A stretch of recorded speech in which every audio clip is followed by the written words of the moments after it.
Good. So a common thing that people often say is, what's the big deal if you cut down the old growth forests and you replant the trees? For every tree we cut down in BC, we're planting 3 more. So what we're trying to explain to people is that it's not a tree issue, it's an ecosystem issue. The question is not whether trees grow back after cutting the original old growth, it's a question of whether the ensuing second growth tree plantations adequately replicate the original old growth forest. And the answer is they don't. They're very different structurally and also in their composition. What are the differences between tree plantations and old growth forests?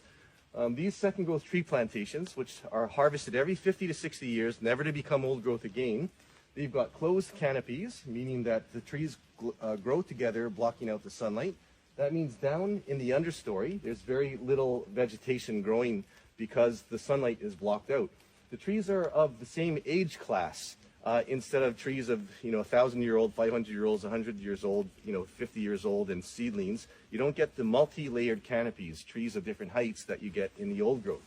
So you've got closed canopies, single-layered canopies, poorly developed understories, and a lack of large diameter woody debris. There's just less dead wood, especially of large diameter.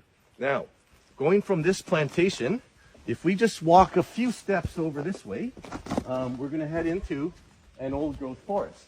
So come over here, and you see now, as we head into the old growth, the canopy gaps where trees have died and fallen have let sunlight through, and you get well-developed understories.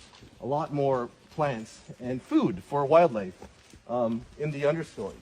On top of that, you can see that you have trees of different ages and heights.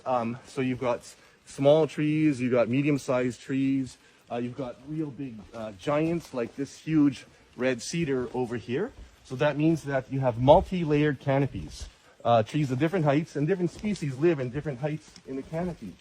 And you've got a lot of standing and fallen dead wood, woody debris. For example, there's a snag over there. It's a dead standing hemlock, actually, that has become a wildlife tree. And there's a lot of wildlife habitat in the dead wood, standing and fallen.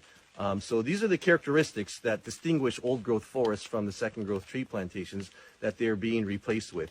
And because they're relogged every 50 to 60 years on BC's coast, you don't get the old growth again. Old growth logging is not a sustainable activity in British Columbia. It's like forest mining. That's why we need to save what remains of the old growth and then sustainably log the second growth that dominates the landscapes now.